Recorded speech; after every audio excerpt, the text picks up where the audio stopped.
morning to all of you. Welcome to Sachdev online classes. बच्चों, अभी तक आपने हमारा मेल रिप्रोडक्टिव सिस्टम का एक 5-6 पार्ट में आपको मिला होगा वीडियोस लेक्चर, आपने वो देखा. अब हम स्टार्ट करते हैं फीमेल रिप्रोडक्टिव सिस्टम.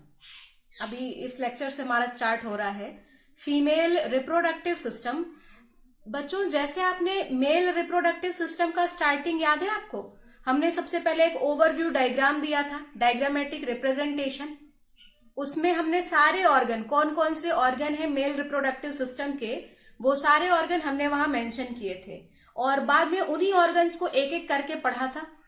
फिर उसके बाद हमने गैमेट फॉर्मेशन का प्रोसेस पढ़ा था और उसके बाद हमने आगे आपको बताया था सीमेन के बारे में, कुछ ग्लैंड्स के बारे में. बिल्कुल वैसे ही फीमेल रिप्रोडक्टिव सिस्टम का पढ़ने का तरीका भी वही रहेगा. अभी हम सबसे पहले क्या देखेंगे, फीमेल रिप्रोडक्टिव सिस्टम का एक कंप्लीट ओवरव्यू डायग्राम देखेंगे जिसमें आपको सारे ऑर्गन का डिटेल मिल जाएगा. आप ये मानिए फीमेल रिप्रोडक्टिव सिस्टम का बेस है, सबसे फंडामेंटल लेक्चर है, सबसे बेसिक लेक्चर है हमारा आज का लेक्चर. क्योंकि आज के लेक्चर में आपको डायग्रामेटिक रिप्रेजेंटेशन बताया जाएगा फीमेल रिप्रोडक्टिव सिस्टम का और यहां पर आपको सारे ऑर्गन भी एक्सप्लेन किए जाएंगे. इसके बाद डायग्रामेटिक रिप्रेजेंटेशन के बाद जब हम एक एक करके ऑर्गन आपको पढ़ाएंगे तो हर बार आपको डायग्राम यहां पर शो कर पाना पॉसिबल नहीं होगा. इसलिए आप यहां पर आज जो डायग्राम बना हुआ है आप इसको बहुत ध्यान से देखिएगा और ये डायग्राम हमारा जब तक पूरा फीमेल रिप्रोडक्टिव सिस्टम कंप्लीट नहीं हो जाता, पूरा फीमेल रिप्रोडक्टिव सिस्टम कंप्लीट होने तक हमारा ये डायग्राम हमारे लिए बहुत ही इंपॉर्टेंट रहेगा. इसलिए इस डायग्राम को ध्यान से देखते हैं. आइए फीमेल रिप्रोडक्टिव सिस्टम का एक ओवरव्यू डायग्राम देखते हैं. प्लीज फोकस करिएगा. आपको ये डायग्राम एनसीईआरटी में भी मिलेगा, आप बुक से भी एक बार इसको चेक कर सकते हैं. ठीक है, अभी मैं यहां पर एक एक पार्ट आपको एक्सप्लेन करती हूँ. Please focus. तो फीमेल रिप्रोडक्टिव सिस्टम जब हम स्टार्ट करते हैं तो उसका ओवरव्यू कुछ इस तरह से आपको दिखाई देगा.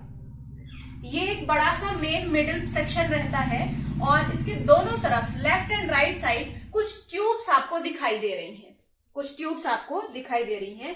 बच्चों, ये जो हमारा ये जो मेन जो ब्लैक बॉडी है, ये बॉडी और उसके बाद ये जो हमारी बॉडी है, इस बॉडी के दोनों तरफ लेफ्ट साइड में भी और राइट साइड में भी एक एक स्ट्रक्चर जुड़ी हुई है. यहां पर इस स्ट्रक्चर का नाम है ओवरी, जो कि पहला ऑर्गन है फीमेल रिप्रोडक्टिव सिस्टम का. फर्स्ट इंपॉर्टेंट ऑर्गन है या प्राइमरी ऑर्गन है ओवरी.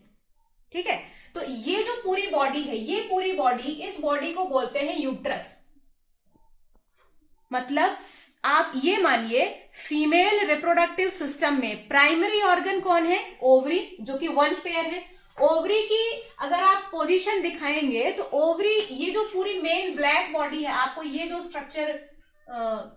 स्ट्रक्चर आपको दिखाई दे रहा है, इस स्ट्रक्चर से जुड़ा हुआ दोनों तरफ लेफ्ट एंड राइट साइड में ये आपको ओवरीज दिखाई दे रही हैं. और ये जो स्ट्रक्चर है, ये पूरा स्ट्रक्चर यहां तक का, ये यहां से लेके यहां तक का, सर्विक्स के पहले तक का, ये जो पूरी ब्लैक बॉडी है, ये जो पूरी ब्लैक बॉडी है, सर्विक्स के पहले तक, यहां से लेकर यहां तक का ये पूरा पोर्शन यूट्रस है. ये पूरा पोर्शन है यूट्रस या गर्भाशय. इस पोर्शन में आप ध्यान से देखिए, ये ब्लैक बॉडी मैंने यहां पर हर डायग्राम में, हर पार्ट में डबल लाइन दिखाई है. ये जो पोर्शन है और इसके अंदर इस तरह की ब्लू कलर की आपको इस तरह से लाइनिंग दिखाई दे रही है. यूट्रस का ये वाला पार्ट कहलाता है फंडस. यूट्रस का पहला भाग है फंडस, जैसे नाम दिया है यूटेराइन फंडस, नाम दिया गया है यूटेराइन फंडस. समझ पा रहे हैं? अब इस डोम शेप पार्ट के बाद ये जो पार्ट आता है, ये तो ऊपर का पार्ट हो गया छत. ऊपर के पार्ट के बाद ये जो पार्ट है, ये पार्ट, इस पार्ट को बोलते हैं, ये यहां वाला भाग एक बड़ी सी कैविटी बनाता है और इस पार्ट को बोलते हैं यूटेराइन कैविटी. यूट्रस की कैविटी, इसलिए यूटेराइन कैविटी. तो यूट्रस में दो मेन पार्ट, यूट्रस डायग्राम में कहां है समझ पा रहे हैं आप? ये पूरा पोर्शन, ये भी यूट्रस, उसके बाद ये जो यहां से लेकर यहां तक का ये पूरा पार्ट है, ये भी पूरा यूट्रस. यूट्रस का ये हिस्सा फंडस यानी यूटेराइन फंडस, और ये हिस्सा क्या बनाएगा, कैविटी। यूट्रस की कैविटी है इसलिए नाम क्या दे देंगे हम, यूटेराइन कैविटी। समझ पा रहे हैं। और यूट्रस में कैविटी वाले सेक्शन की वॉल से आप देखिए दोनों ही तरफ से, लेफ्ट साइड राइट साइड दोनों तरफ से क्या जुड़ी हुई है, एक एक ओवरी। इतना पोर्शन समझ में आ रहा है। अच्छा, आप ध्यान से देखिए बच्चों, ये जो फंडस वाला हमारा भाग है, यहां से इस फंडस वाले भाग से दोनों ही तरफ एक ट्यूब जुड़ी हुई है। दोनों तरफ लेफ्ट एंड राइट दोनों साइड एक एक ट्यूब जुड़ी हुई है। इस ट्यूब को बच्चों बोलते हैं, इस ट्यूब का नाम है ओविडक्ट या फेलोपियन ट्यूब। ट्यूब का नाम है ओविडक्ट या फेलोपियन ट्यूब, दोनों नाम बोलते हैं। ठीक है।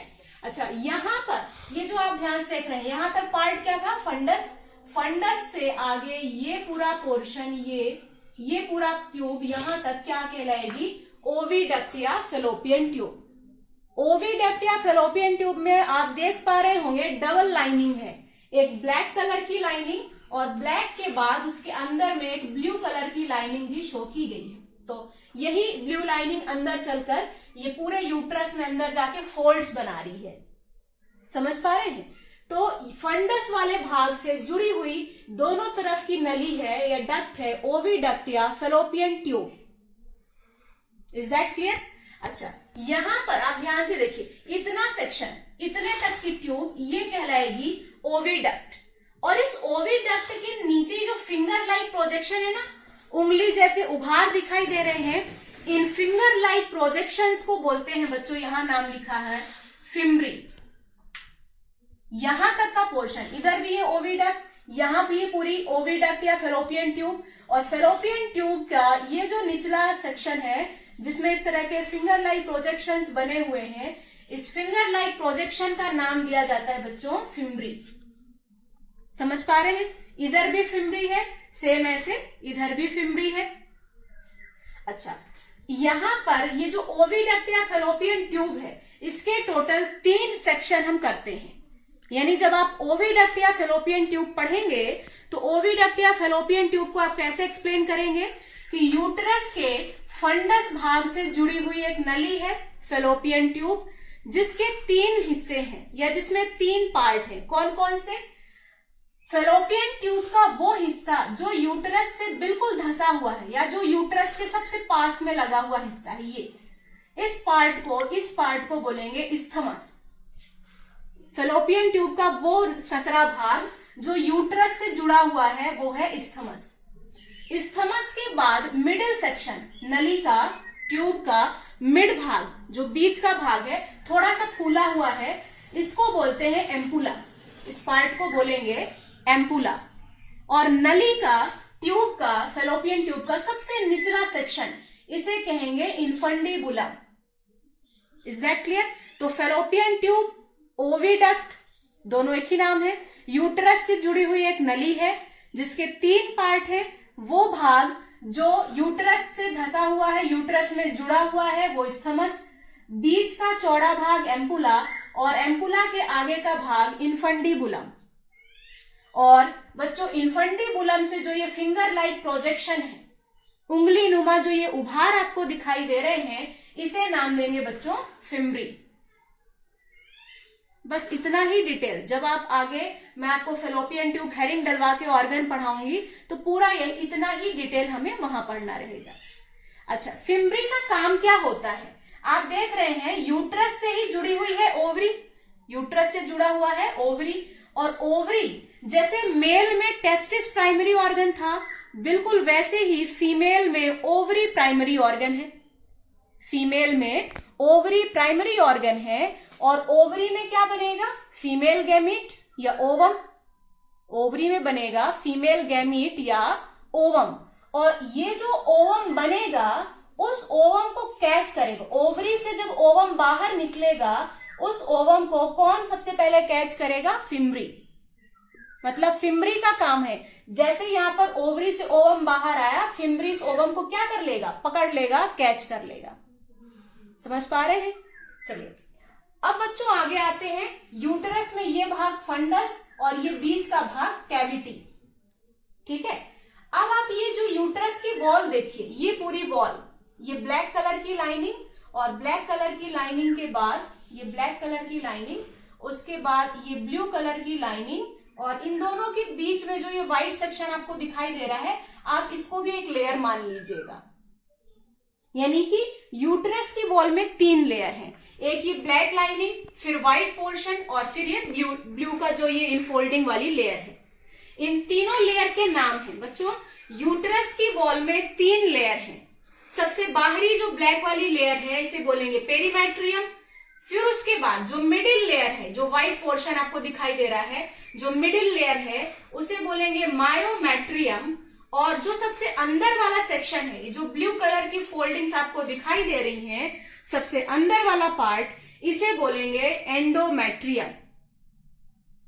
तो यूट्रस की स्ट्रक्चर में 2 भाग, एक फंडस, उसके बाद ब्रॉड सेक्शन कैविटी, यूट्रस से जुड़ी हुई लेफ्ट एंड राइट साइड में फेलोपियन ट्यूब, यूट्रस से जुड़े हुए दोनों तरफ लेफ्ट एंड राइट साइड में ओवरी, और यूट्रस की वॉल में 3 परतें, 3 लेयर। कौन कौन सी 3 layer? Outer is perimetrium, outer layer is perimetrium, middle layer is myometrium and the inner most layer is endometrium. Is that clear बच्चों? यहां पर ये जो मायोमेट्रियम है, आप ध्यान से देखिए, पेरीमेट्रियम केवल ही पतली सी लाइन ब्लैक कलर की, एंडोमेट्रियम थोड़ी सी लाइन, ये जो बीच वाला सेक्शन है, व्हाइट वाला पोर्शन, जिसको हमने मायोमेट्रियम नाम दिया है, ये सबसे ज्यादा मोटा है। यानी कि यूट्रस की वॉल कितनी मोटी होगी? यूट्रस वॉल की थिकनेस, यूट्रस वॉल की थिकनेस किस पर डिपेंड करेगी? थिकनेस डिपेंड करेगी मायोमेट्रियम पर। यूट्रस वॉल की थिकनेस डिपेंड करेगी मायोमेट्रियम पर। बच्चों मायोमेट्रियम जो है मसल्स की बनी हुई लेयर है। आप यहां पर ध्यान दीजिएगा, जब यूट्रस पढ़ाया जाएगा वहां पर, क्योंकि ये वॉल के नाम आपको लिखाए जाएंगे पर डायग्राम नहीं रहेगा, इसलिए मैं आपको एक बार पूरा एक्सप्लेन कर रही हूं। यूट्रस की जो मिडिल लेयर है मायोमेट्रियम, किसकी बनी हुई लेयर है? मसल्स की बनी हुई लेयर है। मायोमेट्रियम मसल्स की बनी हुई लेयर है। एंड ड्यूरिंग चाइल्ड बर्थ या डिलीवरी के टाइम पर मायोमेट्रियम में जो मसल्स हैं, उन मसल्स में बहुत तेजी से कॉन्ट्रैक्शन होता है और उन्हीं मस्कुलर कॉन्ट्रैक्शन की वजह से चाइल्ड बर्थ पॉसिबल हो पाता है। तो यूट्रस वॉल की थिकनेस डिपेंड कर रही है किस पे? मायोमेट्रियम पर। यूट्रस वॉल की जो मायोमेट्रियम है किसकी बनी है? मसल्स की। मसल्स कब ज्यादा इंपॉर्टेंट रोल शो करती है? During child birth. सबसे इंपॉर्टेंट रोल होता है मसल्स का, मायोमेट्रियम की मसल्स का चाइल्ड बर्थ के समय। ठीक है। अच्छा, जो सबसे अंदर वाली जो ब्लू कलर की फोल्डेड लेयर है, सबसे इनर मोस्ट लेयर है, इस इनर मोस्ट लेयर का नाम है endometrium.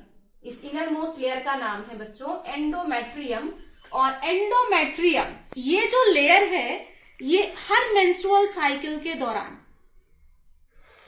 in every menstrual cycle, this endometrium layer get ruptured and renew formed. Her menstrual cycle के टाइम पर फीमेल में ये जो एंडोमेट्रियम है ये टूटती है और फिर बन जाती है। यानी कि हर मेंस्ट्रुअल साइकिल के टाइम एंडोमेट्रियम टूटेगी और फिर कुछ समय बाद फिर से बन जाएगी। तो एंडोमेट्रियम लगातार बनती है, लगातार टूटती है। तो ये 3 लेयर हो गई यूट्रस की वॉल में। यूट्रस हो गया, फंडस, कैविटी, 3 वॉल हो गई। यूट्रस से जुड़ा हुआ प्राइमरी ऑर्गन ओवरी, यूट्रस से जुड़ी हुई ट्यूब फेलोपियन ट्यूब, या उसी को बोलेंगे ओविडक्ट। समझ में आ रहा है इतना? अब आगे देखते हैं। यूट्रस का सबसे लास्ट पोर्शन, सबसे नैरो वाला भाग, आप यहां तक देखिए, जहां तक चौड़ा भाग था उसको हमने नाम दिया था कैविटी। नीचे से ये भाग फिर से सकरा होने लगता है, इस सकरे भाग का नाम है सर्विक्स। कैविटी पार्ट जहां से खत्म होता है और जहां से नैरो पोर्शन स्टार्ट होता है, उस नैरो पार्ट को नाम देंगे सर्विक्स। और सर्विक्स के अंदर की जो कैविटी है, मतलब ये नैरो पोर्शन सर्विक्स, और सर्विक्स के अंदर की कैविटी को बोलेंगे सर्वाइकल कैनाल। सर्विक्स के अंदर की कैविटी को बोलेंगे सर्वाइकल कैनाल। तो ये है सर्वाइकल कैनाल। सर्विक्स, और सर्विक्स के अंदर की जो कैविटी है इसे बोलेंगे सर्वाइकल कैनाल। ठीक है, और फाइनली सबसे लास्ट का ये पोर्शन आप प्लीज फोकस करिएगा, ये पार्ट जो सबसे लास्ट का ट्यूबुलर पार्ट है, इस पार्ट को नाम देंगे वेजाइना। इस पार्ट को नाम दिया जाएगा वेजाइना। ठीक है, तो यूट्रस एक ऑर्गन, दूसरा ऑर्गन ओवरी, तीसरा ऑर्गन है फीमेल रिप्रोडक्टिव सिस्टम का ओविडक्ट या फेलोपियन ट्यूब, चौथा ऑर्गन है सर्विक्स और उसी के साथ जुड़ा हुआ सर्वाइकल कैनाल, नेक्स्ट ऑर्गन है वेजाइना, नेक्स्ट ऑर्गन है वेजाइना। यहां तक का पोर्शन आपको समझ में आ रहा होगा। ठीक है, अब बच्चों female reproductive system means group of organ. कौन कौन से ऑर्गन हैं, एक लिस्ट तैयार करते हैं जरा। तो मैंने यहां पर ब्रैकेट में एक लिस्ट तैयार की है। पहला ऑर्गन है हमारा ओवरी, पहला ऑर्गन है ओवरी, आपको दिखाई दे रहा है। दूसरा ऑर्गन है ओविडक्ट, ये भी आपको मालूम है, ट्यूब ओविडक्ट, जिसके 3 भाग, इस्थमस, एम्पुला और इन्फंडिबुलम। ओविडक्ट के बाद अगला ऑर्गन है यूटरस, ये पूरा पार्ट यूटरस, एक पार्ट फंडस और दूसरा पार्ट उसका कैविटी। यूटरस के बाद बच्चों अगला पार्ट है सर्विक्स, ये निचला जहां से संकरा पोर्शन स्टार्ट होता है ये सर्विक्स, और सबसे अंतिम भाग इस डायग्राम में आपको दिखाई दे रहा है वेजाइना। तो ये 5 ऑर्गन ये आपको इस डायग्राम में मेंशन है। इसके अलावा भी 2 स्ट्रक्चर और हैं जो यहां पर मेंशन नहीं है, जिनको अलग से बताना पड़ेगा। तो फीमेल रिप्रोडक्टिव सिस्टम में इन 5 ऑर्गन के अलावा, वेजाइना के अलावा अगला ऑर्गन है एक्सटर्नल जेनाइटिलिया, 6th पार्ट है एक्सटर्नल जेनाइटिलिया। जब हम एक एक ऑर्गन डिस्क्राइब करेंगे तो इन 5 ऑर्गन को डिस्क्राइब करते समय डायग्राम नहीं ड्रॉ किया जाएगा, क्योंकि यहां दिखाई दे रहा है। एक्सटर्नल जेनाइटिलिया जब आपको बताया जाएगा तो डायग्राम मेंशन रहेगा। और एक और स्ट्रक्चर है, 7th स्ट्रक्चर है मेमरी ग्लैंड, एक और स्ट्रक्चर है मेमरी ग्लैंड। अब बच्चों आपको लग रहा होगा mammary gland female reproductive system का पार्ट है क्या मैडम? बिल्कुल, आपकी एनसीईआरटी ऐसे लिखती है कि फीमेल में, देखिए रिप्रोडक्टिव सिस्टम का मतलब जो गैमीट बनाने में, ऐसे सारे ऑर्गन जो गैमीट बनाने में डायरेक्ट वे में या गैमीट को इनडायरेक्ट वे में ट्रांसपोर्ट करने में जरूरी हो, वो ऑर्गन है रिप्रोडक्टिव सिस्टम। वो सारे ऑर्गन मिलकर एक सिस्टम बनाएंगे रिप्रोडक्टिव सिस्टम। लेकिन मेमरी ग्लैंड में तो कोई गैमीट नहीं बनता, ना ही मेमरी ग्लैंड गैमीट के ट्रांसपोर्टेशन में हेल्प करता। फिर मेमरी ग्लैंड को हमने रिप्रोडक्टिव सिस्टम में मेंशन कैसे कर दिया? क्योंकि बच्चों फीमेल में, ह्यूमन फीमेल में सिर्फ और सिर्फ गैमीट फॉर्मेशन नहीं होता, यहां पर यूट्रस में चाइल्ड को जाइगोट इम्प्लांट होता है, एम्ब्रियो का इम्प्लांटेशन होता है और चाइल्ड बर्थ भी होता है। तो इम्प्लांटेशन के बाद और चाइल्ड बर्थ के दौरान, चाइल्ड बर्थ के बाद बच्चे की केयर करने के लिए, उसको प्रॉपर न्यूट्रिशन और केयरिंग के लिए न्यूट्रिशन देने में किसका रोल होता है? मेमरी ग्लैंड का। इसलिए मेमरी ग्लैंड को भी फीमेल रिप्रोडक्टिव सिस्टम में एक ऑर्गन के रूप में शामिल करेंगे। समझ पा रहे हैं? इसके अलावा भी 1-2 ग्लैंड्स हमें पढ़नी होंगी फीमेल रिप्रोडक्टिव सिस्टम में। तो बच्चों ये था एक overview diagram female reproductive system का। अब इसके बाद एक एक करके हम सारे ऑर्गन को डिस्क्राइब करेंगे इसी लिस्ट वाइज। पहले ओवरी पढ़ेंगे, ओविडक्ट, यूट्रस, वेजाइना, ग्लैंड्स, इस तरह से सारे ऑर्गन पढ़ेंगे। ऑर्गन के बाद हम पढ़ेंगे फीमेल में गैमीट फॉर्मेशन कैसे होगा, फिर फीमेल गैमीट का स्ट्रक्चर क्या होगा। ये सारा पार्ट हमारा आगे का रहेगा। ठीक है, ओके, थैंक यू।